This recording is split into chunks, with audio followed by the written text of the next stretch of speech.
I've seen apitherapy just change people's lives. So I'm very fascinated in apiculture therapy, and I just love bees. So thanks for having me, and I can't wait to meet everyone and just learn what this is all about.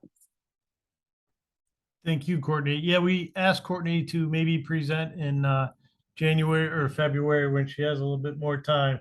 Uh, Courtney has an awesome idea in her project that we just wanted to share with everybody. So, Mata Steven? I'm sorry, I always say that wrong. Mata. No problem. How's everyone doing? My name is Mata Stebbin, founder of Beekeeping for Veterans. We combine beekeeping with mindfulness meditation, and our target market are veterans with PTSD. However, we won't say no to anyone who's suffered a trauma injury of any sort. We are registered as a charity here in Canada. I'm in Toronto and also in the US. And if you have any questions, just private message me. Awesome. Jonah? Hi, folks. I'm Jonna Sanders. I am a beekeeper in Northern Virginia, a military spouse, somebody who's living with disability. I have scoliosis, and I am an importer of Slovenia's Aja hives, which are a style of hive that has been used in my family in Slovenia's ancestral beekeeping operations for a century. So I am a very, very proud daughter of someone who lived with a lifelong disability. And so I'm a big advocate for disabled persons to be able to access whatever they want to do in life without the assistance from other people, including beekeeping. And so Aja hives have allowed me to be a beekeeper without need of a second person or without need of lifting. And so I am passionate about bringing this style of beekeeping to North America so that others can use it as well. Awesome. Issa Marie? Yeah, hi, can you guys hear me okay? Yeah, I can hear you great. Great, I'm calling on the road, so sorry about that, but very happy to be here. I am with Farmer Veteran Coalition. I am the grants manager, so we get several grants from the USDA for some of the work that we do supporting veterans in ag, and I manage all of that work. I'm also an Army veteran myself, and I am married to, I guess, your guest speaker today, Alejandro Jaregui. He goes by Alex, and I'll let him share more about what he does. But Farmer Veteran Coalition, for those of you who don't know, provides support to veterans getting into ag, and we actually help veterans who are transitioning out of the military find pathways into agriculture, whether that's owning their own farm or working on a farm. And we support all types of ag, including beekeeping. And in fact, beekeeping is becoming one of the most popular types of ag that our members are interested in. So I won't take up any more of your time, but please, I'll share my contact information in the chat. Anyone who wants to reach out to me, I'm happy to have a conversation about anything ag or veteran related. Awesome. Thank you, Issa Marie. And then I'm going to turn it over for a longer presentation. Alex and I had met through Issa and my dealings or partnership with the Farmer Veteran Coalition. And I asked Alex to speak today because I think he's got a wonderful story. So Alex, if you can tell us a little bit about yourself and then bring us up on your story, take as much time as you need.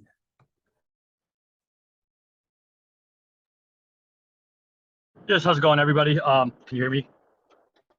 Yes. Okay. Yeah, so my name is Alex Jaregui. I'll start off by giving you a little bit about who I am, I guess.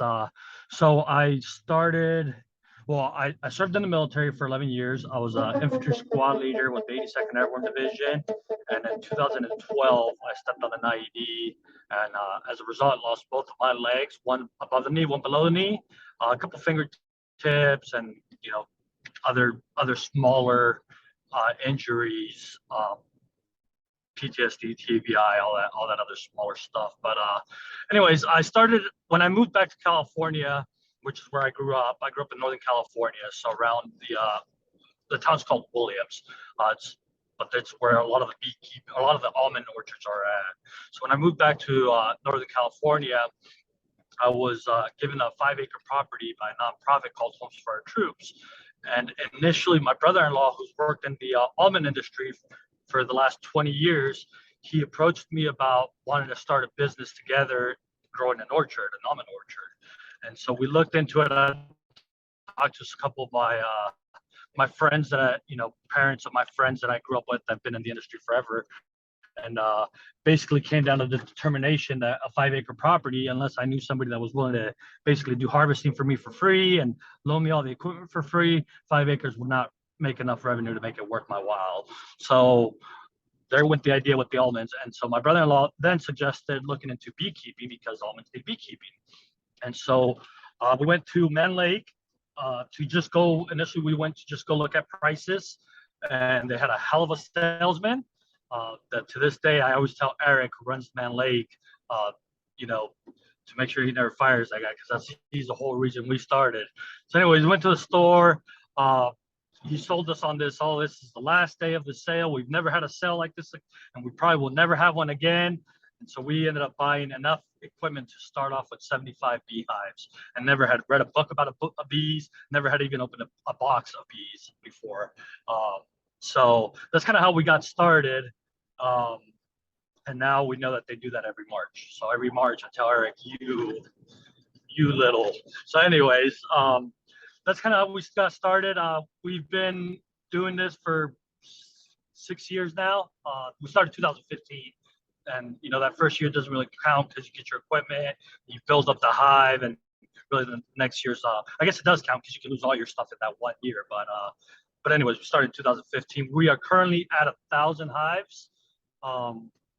And from my experience and what my mentor says, we're at the next major stepping stone into, and that stepping stone is because we're at the point where we've got enough bees that we need an employee. And so it really doesn't seem like you're making money because you kind of get a setback because you have to hire somebody to help. The recommendation is 1 employee for every 500 hives. And so we're at that point right now. And we've been trying to step over that speed bump the last 2 years. We've had a couple of things that have, like the California ERB made this law where we can use our old diesel truck. So we had to buy a new truck, which set us back a little bit. And then, but yeah, that's one of the things that I've found in the beekeeping community, at least on the commercial side of it, is that not everybody's really willing to tell you their secrets and how to get through stuff. So finding a mentor is very hard at that level. And I'm lucky enough that through a friend, I was able to meet a mentor that literally just down to even handing me his contract that he uses for pollination.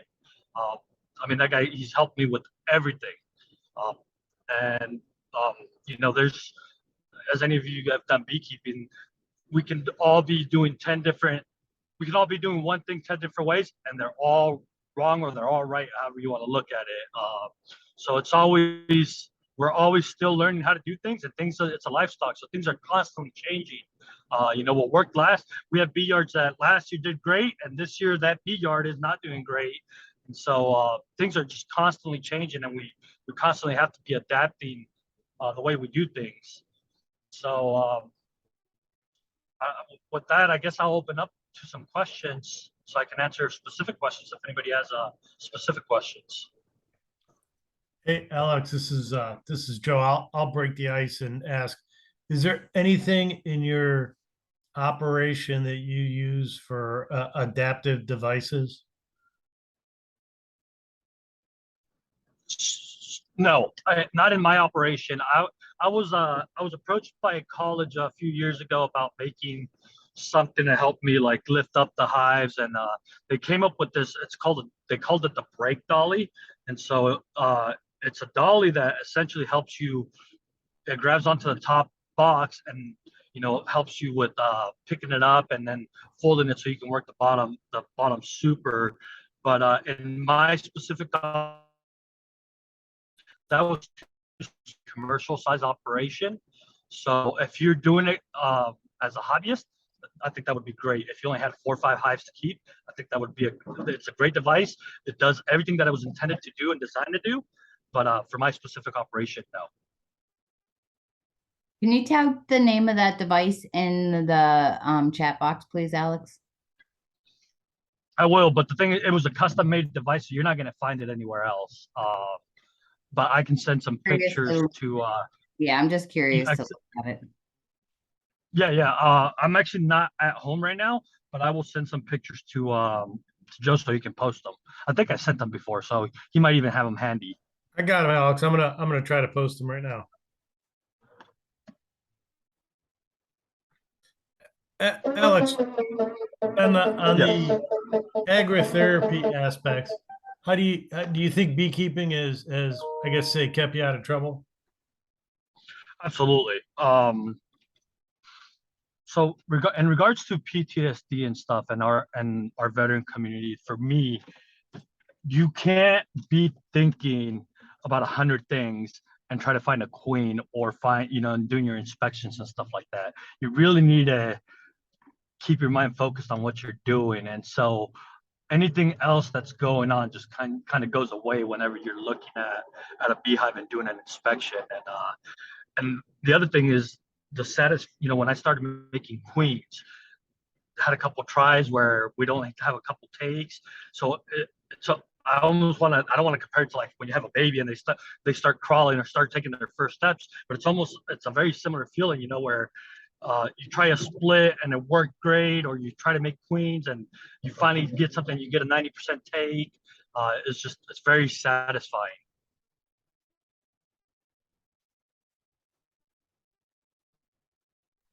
Does that answer your Super. question? Yeah, no, it does. Any thoughts on that across from anybody else? We actually just apply that in our program. That's kind of our verbiage that we always talk about how therapeutic bees are.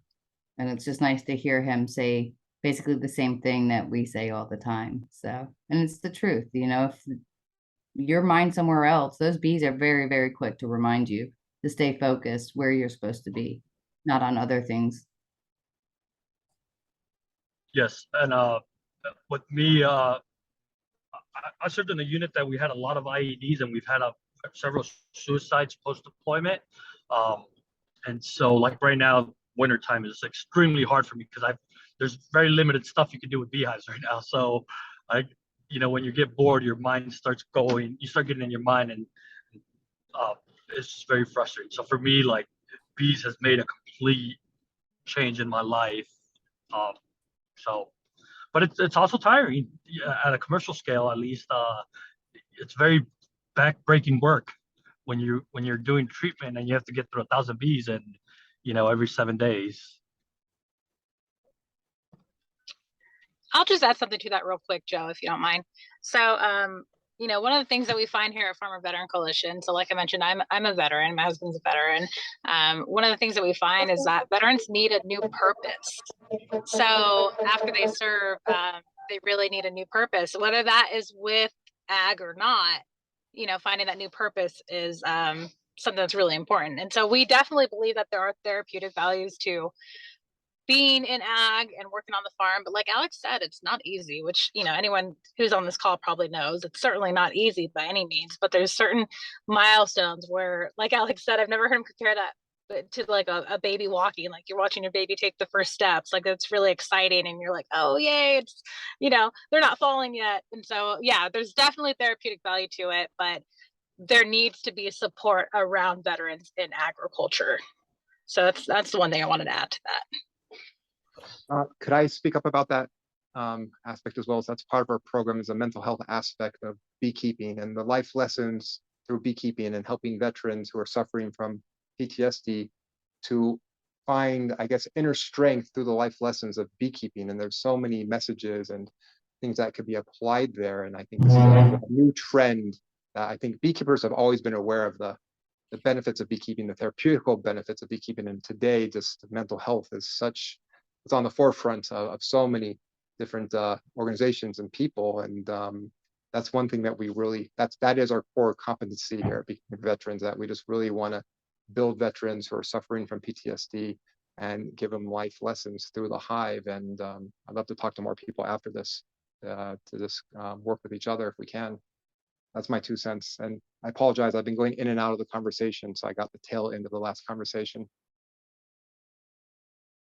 So I agree that we need to have more resources for veterans, but we need to make sure that there's educational resources for these veterans. The whole reason we started our organization as an educational organization was that it was being suggested to so many veterans that it was great therapy to start beekeeping. So a lot of the men and women were turning to YouTube and just getting bees, and their bees were dying, and it's very detrimental for them. So it's great to have these programs, but we got to make sure that programs have a resource to make sure that they're getting a thorough education on whatever in ag they're getting into, because it is very detrimental for them to fail at their repurposing of their mental health, you know? So on that note, I just have to say that all of this has got me so excited because like I've been working with this program building exactly what you're talking about, Monica, like a program that is based on science, so that because what was happening, right, working at the university here is we'd get the same like same 10 questions from beekeepers and the same 10 issues, a lot of those about mites and, you know, just basic management. And so we developed this program and okay, so I can't share, I don't have the ability to screen share. I don't know if Joe, you could do that, like if I could screen share real fast, if you're able to make like change that. But I just want to show this real quick because I'm so excited about just what folks are talking about. That is what you're talking about, because